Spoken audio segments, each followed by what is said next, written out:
I'm Holly Kovo from Fitting Fitness In. I'm a personal trainer and nutrition specialist, and welcome to Get Healthy with Holly.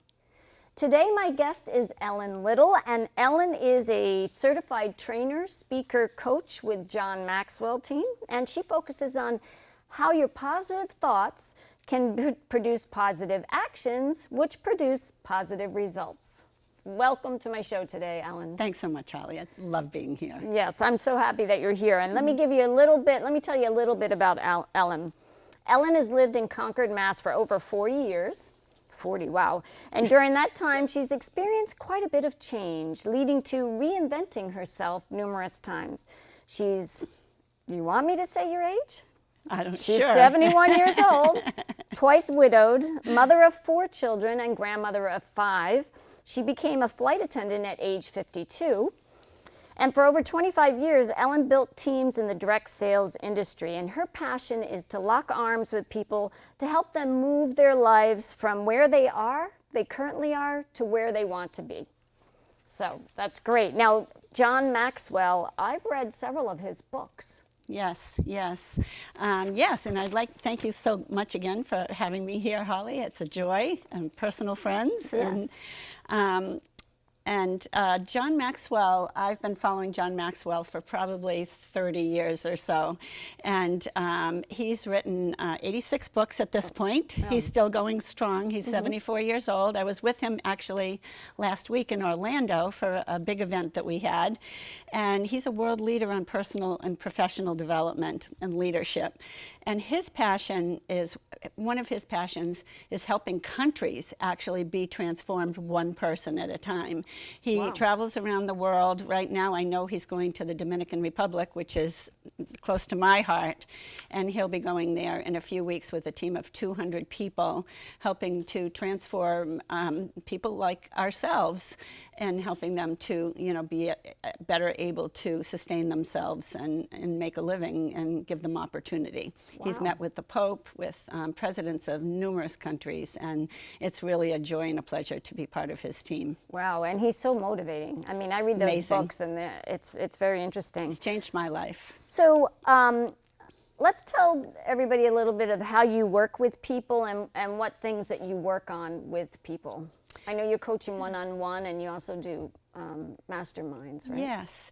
Yeah. And yes, when it got started, I was thinking, I just want to work on one-on-one coaching, and just to talk about the difference between counseling and coaching. Right. I'm not a counselor, and we're reminded all the time, we're not counseling people. We're bringing out the greatness within the person by asking questions. Mm-hmm. So whereas a person might go to a counselor to deal with some things from the past and help them get into the present of where they are now, we as coaches take people from where they are now to where they want to be. And we work with them by asking those questions, asking pertinent questions about their lives and what they want, where they want to go, and help them to develop that within themselves. So it's inside of them, but we just need to bring it out. Mm-hmm. Wow. And so what kind of like give me a little bit of steps of what you would do with somebody? So whether we're doing I'm doing one-on-one coaching with a person just like we're sitting here today, or working with group coaching, which would be maybe 10 people in a group, and I'm doing pretty much everything on Zoom right now. And that would be coaching with a group of people, but I would be asking the questions, and there would be no conversation between the people. A mastermind is getting a peer group together where people are, where I'm being the person that is leading it. I'm asking the questions, and we might have a script that we're going by. We might be working on a book or something like that and going chapter by chapter on the book, and people are talking amongst themselves, and I'm just the person that's just kind of moving it along. And so people are learning from each other. And we talk about, identifying what each person would like to get out of the experience, clarifying any obstacles that each person might have in their own lives and things that they see in each other, and identifying the different options that people might have, and then committing to action, because it's one thing to talk about it, but we have an accountability to commit to action. And from week to week, say a mastermind might last for once a week, 8 to 10 weeks. Week to week, we're following up and maybe giving an assignment, a short assignment for some homework, and then coming back the next week and having that accountability. Okay, what did you do? Where are you now, as opposed to where you were last week? Right. And I did one of your masterminds, and I thought it was very good because you get a lot of perspective from other people. Yes. And it makes you think about things in a different way. Absolutely. Absolutely. Where I think I can, I know I can. And it comes from one another. Like I said, I'm not offering any answers. I may have to, lean into some different perspectives than what people are seeing, but for the most part, we want people to come up with things themselves, and that's what the peer group is so wonderful for, because it's a safe place, and it's confidential. These groups are always confidential, and so whatever happens in the Zoom, in the mastermind, or the coaching session stays there. Can you give us a little insight of some of the topics and things that you cover in the masterminds? Kind of give us a little bit of a little dose of your magic in the group. I would setting. love to, because I'm so passionate about this. As I said, when I started off, I thought, I'm going to do, my bottom line passion is giving people hope. I've been through a lot, and, I've worked through the things that I've gone through, and really continue to grow and come out on the other side. And so that is really my bottom line that I want to do for people. I will do some corporate and executive training also, but right now I'm really focusing on helping people to move forward in their lives, to have joy no matter what part of their life they're in. So we talk about, right now I'm working on some things about practical solutions to overthinking, identify areas where our self-talk is not serving us. I don't know if anybody has ever tripped going through a doorway and said, I'm just so clumsy, or I'm a jerk, or I'm stupid. And this is not helpful self-talk. We need to change those mantras that we're saying to ourselves and have a more positive way of looking things. Because as we said, what we think is what leads into action. And by saying I'm clumsy all the time, guess what? You have a tendency to be clumsy. Right. Or I'm always late. Well, guess what? That kind of gives yourself permission to be always late. So we want to change that around. And asking ourselves, when we're talking with ourselves, or even when someone else is talking with us, and trying to identify, if that person's input in our lives is good for us, to ask ourselves, is it kind? Is it true? And is it helpful? And I found that to be a very successful and helpful way to kind of present, how our self-talk can either be very damaging or very positive in our lives. Oh, so that is about your self-talk. Absolutely. Is it kind? Is it useful? True. True, and is it useful? Helpful, yes, useful. Helpful. Wow, helpful. okay. Yes. That's good. Yeah. And how about whether the stories in our minds are keeping us stuck where we are, or helping us to move forward, or actually taking us backwards? Because sometimes, I tell you, it's amazing how I can work with a person who's my age, or really even older, who's still going back into their childhood, and they're stuck there. They're now a 6-year-old, Right. And sometimes when someone is very stuck there, I will suggest that they need to see a counselor, because that's not something I'm going to entertain. But very often we can really turn that around by asking a person to come up with something that really is going to serve them in a positive way. Wow. And the goal is transformation. Right. There is a goal, and we want to see that goal.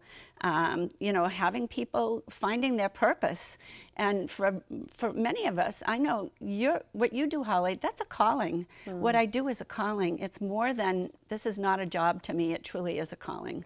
I don't know a more optimistic person than you, Ellen. I mean, you have been through quite a bit, losing 2 husbands, and you've always maintained a positive outlook you know, and you have your faith, which is very Yes. strong, Very and much so. that helps as well. But boy, I'll Absolutely. tell you, this is perfect. When you said you were going to be doing this coaching, I was like, this is perfect. This is what you've been doing for 25 years, and now you can do it more formally. It's been such a blessing because I've had so much affirmation from people who knew that this is really something that's been inside of me for a long time, and now it's come to fruition. I'm very, very excited about it. That's great. So, can you give us a little story about somebody that you helped in the mastermind without giving names or anything? I would love to.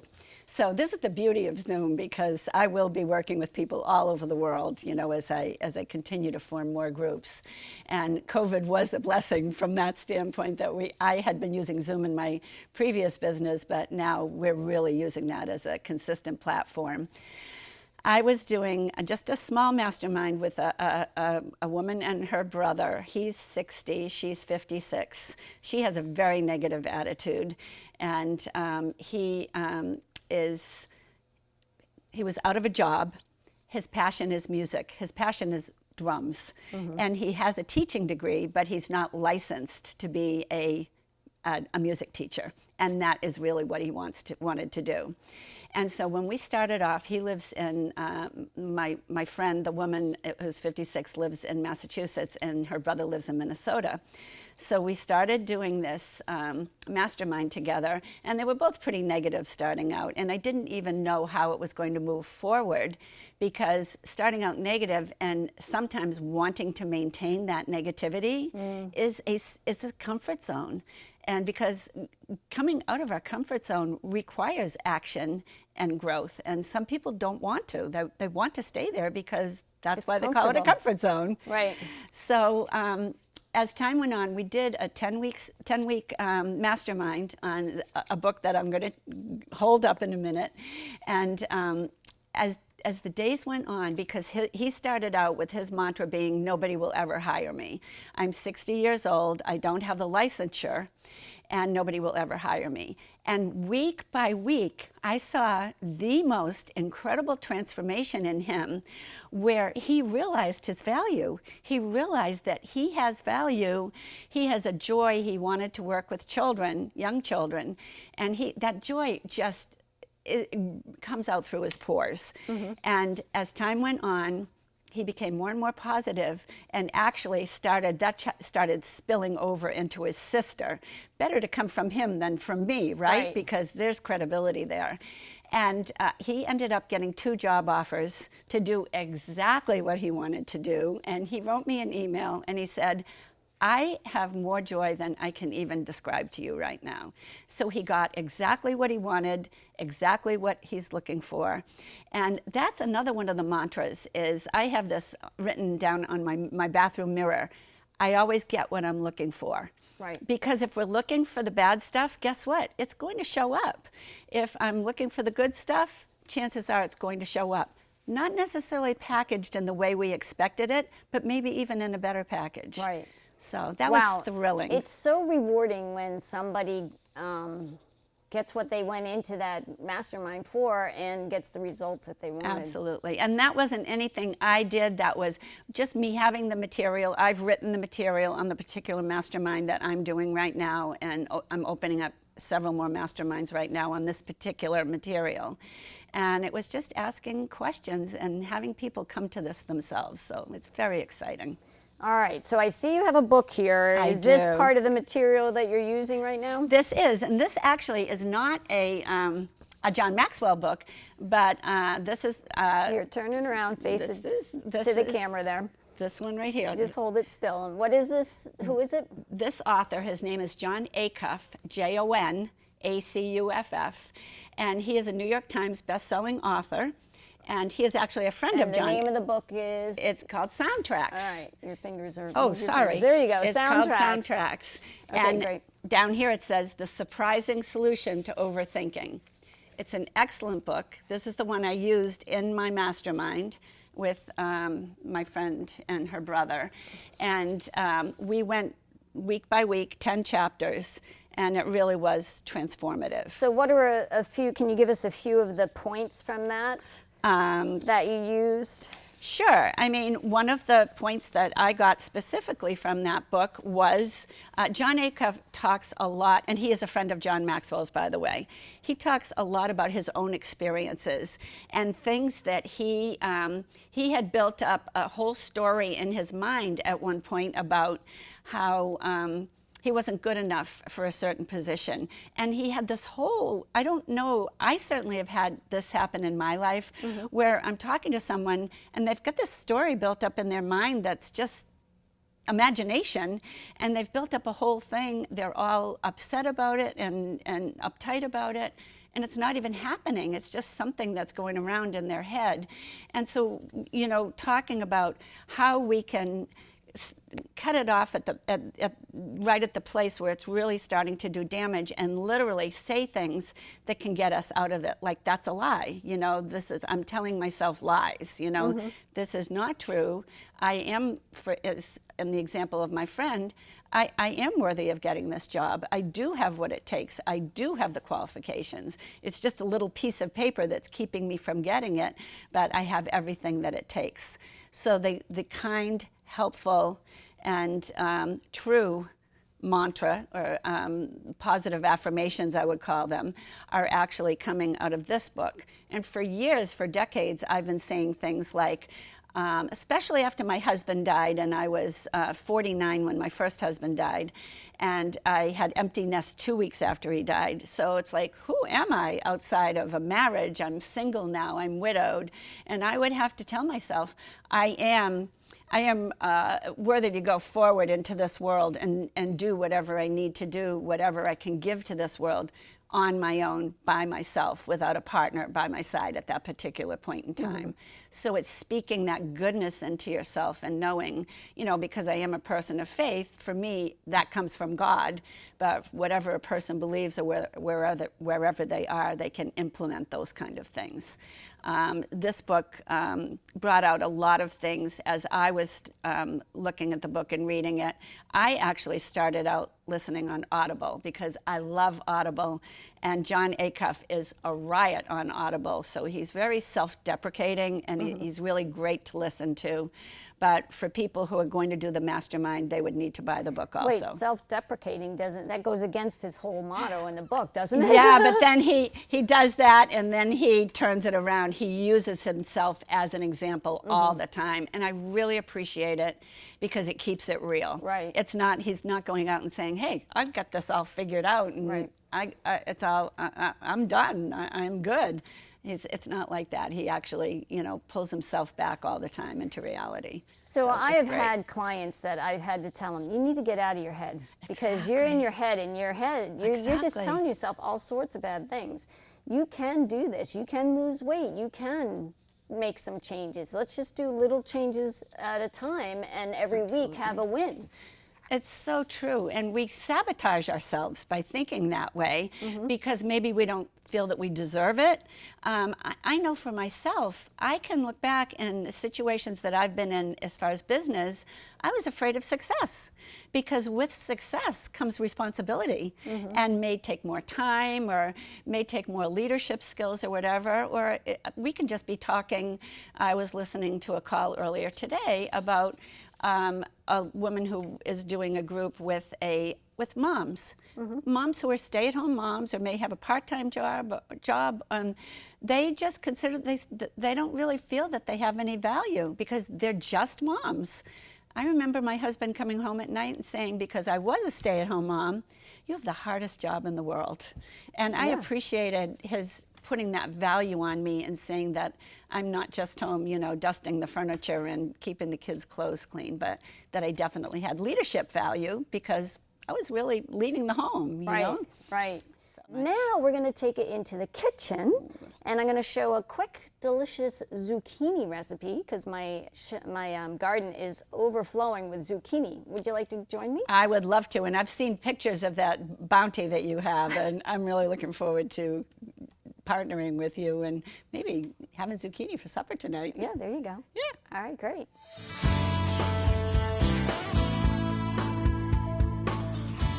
In the kitchen today, we're going to do everything zucchini. I'm going to make a baked Parmesan zucchini, which I've made several times, and it's a big hit.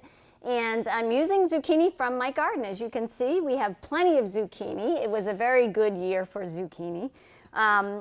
And just a few things about zucchini. Zucchini is really low in calories, low in fat, low in sugar. It also is very high in folate, and folate is really good if you're pregnant. As a matter of fact, zucchini is great for your skin. Ooh. Yes, because it's packed with moisture and packed with skin-friendly vitamins like A, E, and C that helps lift the sagging areas. It helps deal with alleviating puffiness, the puffiness around your eyes. It builds collagen. It fights damage from the free radicals. So maybe we need to use it in our next facial. I'm thinking I need it all the time. Next facial. I know every time we cut it, you see the moisture. As a matter of fact, when you want to store zucchini, so we have a lot of zucchini, so I'm going to have to be freezing some. So what you do is you cut it, you slice it, and you blot it with a paper towel to get the moisture out. And then you stick it in the freezer flat on a pan so that each slice can freeze. And so it takes about an hour to 2 hours. And once it's frozen, then you can move it into a freezer storage bag and then freeze it for the winter. Take it out just as you need it. Right. It doesn't come out in one big block. Right, exactly, because you've done them. Or you store them in portion control bags. But you can eat a lot of zucchini, right? Exactly, yes, you can. 1 cup of raw zucchini contains 62 calories, 2 grams of protein, less than 1 gram of fat, yay, about 14 grams of carbohydrates, 8 grams of fiber, and 7 grams of sugar. Awesome. So that's everything zucchini. Who knew you can use zucchini in a facial? Yeah. All right, so I'm going to cut this zucchini into sticks. I've washed it already. And I'm going to cut this in half. All right, and then I'm going to do each side. I'm going to try to make it even, but actually I'm going to cut them in half. It'll be easier. So then I make little cuts because you want them to kind of be able to stand up on their own. So let me cut this and then I'll give them to you, Ellen. Okay. And while I'm cutting this, Ellen, you can take this olive oil spray and just spray the pan a little bit so it won't stick. So if you don't have olive oil spray, you can just use regular olive oil, right? Well, you can, or you can use Pam. Oh, sure. Whatever that spray is. Okay, don't go crazy. Because it is all olive right, oil. here you go. And then you want to put them face up if you can. So let's do the same on this guy. So I made this, I think 2 weekends ago. We were up with friends in Maine, and I was responsible for the sides, and my friend was doing all of the Thank you. the protein. And so I made this. It was really good. I had made it for my family. The kids liked it. Awesome. That's always good when you can get the kids to eat it. Of course, my kids are adults now, but that doesn't mean they're not as picky as 6-year-olds. Yeah. All right. So I'm just going to do one of these, which is fine. Here you go. Yeah, you're getting a lot out of that one zucchini. Yeah. And this could be an appetizer or it could be a side. Oops. Here we go. And not feel guilty about it. Right. Yep. Okay, so now what I'm going to do is I'm going to make a nice little mixture of, let me just move this out of the way. I'm going to make a nice little mixture to put on it. And it consists of a half a cup of freshly grated Parmesan or shredded Parmesan, a half a teaspoon of, well, it calls for a half a teaspoon of dried thyme, but unfortunately, I didn't have any time left. No pun intended. I didn't have any dried thyme left because I use that a lot. So instead, I'm substituting some Italian parsley, and all of these herbs are from my garden, except for the garlic powder. Okay, so we have a half a teaspoon of Italian parsley, half a teaspoon of oregano, and a half a teaspoon of basil, and then a 1/4 teaspoon of garlic powder, although to be honest, I'm using less than a 1/4 because I don't like garlic, believe it or not, but you have to eat it. You have to add it. It's good for you, so I'm just going to add everything in there. It is good for you. Yes, it is. But you know what? I don't always like everything that's good for me. I mean, I'll eat dark chocolate, but I prefer milk chocolate. So. I prefer it covering a bar of ice cream. There you go, okay. And then you just put a little pepper, salt and pepper to taste. Throw some pepper Could you on use that. different herbs, Holly? Yes, you can absolutely use different herbs. Like the recipe calls for thyme, but I didn't have it, so I'm using the Italian parsley. Awesome. You use what you Get like. creative. Oh yeah. And so I'm going to mix this up. We're going to combine this, and then we're going to, yes, spray Just a lightly little on bit, top of so it. it'll stick. Is that Yep. the whole idea? Yep. Not too much. Yep. Just enough. All right. So we have that all mixed together. Looks nice. And then I'll just spoon a little bit on each one. There you go. So you can use a spoon or you can use your fingers. You just want to make sure we have a little on every one of them.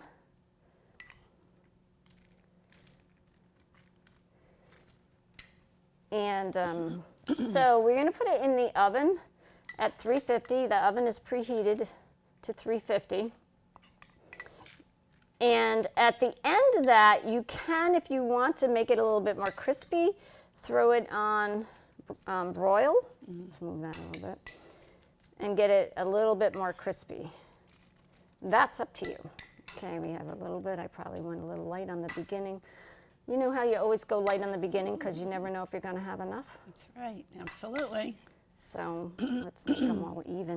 This looks Perfect. pretty good, doesn't it? Ah, luscious. Healthy and delicious. Delicious. Okay, so I'm going to put this in the oven. I've already preheated to 350, and it's in there for 15 minutes. And here they are out of the oven. Now, it did take a little more than 15 minutes. I think it was about 20 minutes, and then I put it on broil for 2 or 3 minutes just to get a nice little topping, a little browning of the Parmesan cheese, but it looks fantastic, doesn't it? Let's pull a little The looks bit are off. nothing compared to the way they smell, though. Oh my gosh, My yeah. mouth is literally watering. That's right, and so you can use this as an appetizer, you can use it as a side. If you use it as a side, what did you suggest? Well, my grandchildren, I know, love to dip things. And, you know, a little ramekin with some marinara sauce in, I thought would be lovely. My There you go. grandkids would go crazy over that. Here you go, Ellen. I'm going to let you do the testing. Oh, girl, thank you. It might be a little hot. Awesome. I could eat this a whole meal. Seriously. Well, so we Let's do do it it. for sides or we do it as an appetizer. So awesome. All right, well, thank you so much, Ellen, for being on my show today. Loved I it. really appreciate it. And if you want to reach Ellen, you can reach her at her website, johnmaxwellgroup.com/Ellen Little. And we'll have that in the credits as well. And this recipe, this baked Parmesan zucchini, will be on my website, fittingfitnessin.com. So again, thank you very much for watching, and we'll see you next time on Get Healthy with Holly.